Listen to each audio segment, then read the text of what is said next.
The crash of 2008 was the worst financial crisis since the Great Depression. People lost their jobs, their homes, their savings, everything in between. But the truth of the matter is, it cut black people a little deeper. And today I'm going to talk about that as well as what it meant for our generational wealth. But before I do that, welcome to Black to Bitcoin, where I explore the wealth gap and how Bitcoin is a solution to our problems as a people. Okay, so if you do enjoy any content about us in America, our experiences, how we can build our wealth, make sure you subscribe to the channel, give the video a like, and share because we do need to get the word out.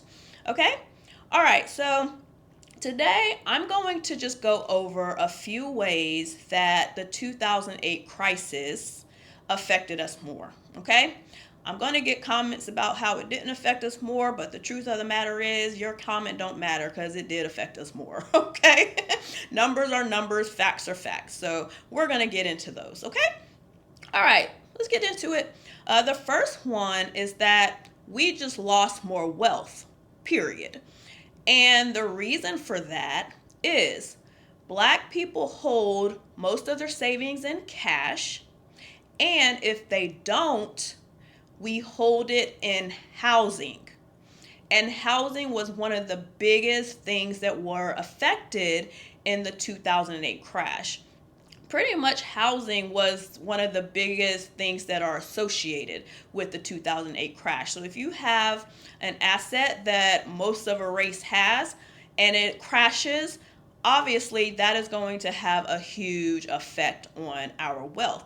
And some of the numbers is that we had 2 times as many foreclosures than white people, and that with our neighborhoods, black neighborhoods, we had 2 to 3 times more foreclosures. Okay, so housing, it is what we hold as our wealth when we do have some, and the housing market just completely crashed on us. Okay, the second one, oh yeah, and I do have how it relates. Okay, I gotta tell the Bitcoin point about it. So the Bitcoin relation to this is that first of all, it ensures that you don't have your money tied up in one asset that isn't an automatic appreciating asset. Okay? Having a home, great. I would never tell somebody to not have a home, but when you have all your eggs in one basket, that's when things become a little scary. So, having Bitcoin is a way to feel a little secure that you have something that is actually going to appreciate in value. Okay? The second thing is that we lost years of compounding. Now, this is the big deal. Okay? You lose something, automatically, it can't be passed down. So all the houses that we lost, and this was just almost 20 years ago. It hasn't even been 20 years. We're talking about 2008, okay? All those houses that we lost cannot be passed down. But it goes deeper than that because when we think about wealth, we think about, oh, it being passed down directly. But it's also the fact we don't have that money to invest in businesses. Businesses cause generational wealth because the business grows, the family works for the business, they get money, they pass it on to their kids. Also, college. You can't afford college. That means that you don't get as good of a job as you could get. Your kids, they don't benefit from you having the better job. Okay? So, when you think about it, the compounding effect of losing things is when generational wealth is affected the most. Okay, I think that's all I have for that. Oh yeah, no. I always say I think that's all I have, and then I look at it, and then I should just start reading bullet points, but then it won't be conversational. So I don't want to do that. But anyways, okay. So what I have is that our unemployment peaked during that time too to 16%. And one of the things that made it the worst for us is because other people hold their assets in stocks and other assets. Those recovered by 2013, but houses did not. So not only did we have our money and our asset crash, it also didn't rebound the way the other ones did. So that caused a huge rift in our generational wealth. And the way I have Bitcoin tied to this is that Bitcoin is movable. Okay? You are not forced to keep an asset. You're not forced to have your asset in one location.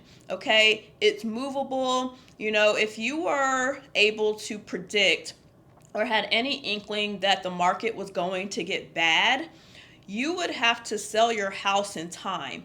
That takes reliance on time. Somebody actually wanting to buy the house. You can't just uproot your wealth in a house, but in Bitcoin you can. Okay? I think that's all I have for that. Yeah. Oh yeah. And I have the Bitcoin always recovers, because it does. As much as it's up and down, it always recovers. Sometimes other assets do not. All right. And then the third point I have is not really what happened, but what will happen. And that is that there's always more to come. There's always a new crisis on the way. And these are the other crises that have happened since the 2008 crash, okay? So COVID was 2020. That one was a 34% crash. And then we have four others. I didn't even actually list them. I just have COVID was 34% of a crash, and that we had four others that were 14 to 25% of a crash. And these were all since 2008, okay? So there's always going to be new crashes happening all the time, and we have to have protection against that. So the Bitcoin that I have for this is that it does not need to be protected. Okay? It doesn't need to be protected because it is a I won't say a self-growing, but it is a self-custody entity and asset. And history, okay? History gives it its credibility in being an asset. And I have to say this in every video almost now. You have to remember that you're not trading your dollars for an asset that can crash, okay? You're trading your dollar for another currency, a currency that appreciates in value, okay? So just keep in mind that the 2008 one was awful. COVID was a very close second. And we're going to have something else cause it. All right. And we have to be prepared. And the way to do that is to have some Bitcoin. All right. So that's all I'm going to say for that. Make sure you are researching Bitcoin, that you feel good about it, that you really understand why it is an amazing asset. And once you do that, get to stacking. Okay. It's limited in supply, and we got to get on it now. We don't have all day. We ain't got a whole lot of time. We have to get into it right now. All right? Okay. Other than that, hope you're having a great day. Keep stacking those coins, and I will talk to you next time. Bye.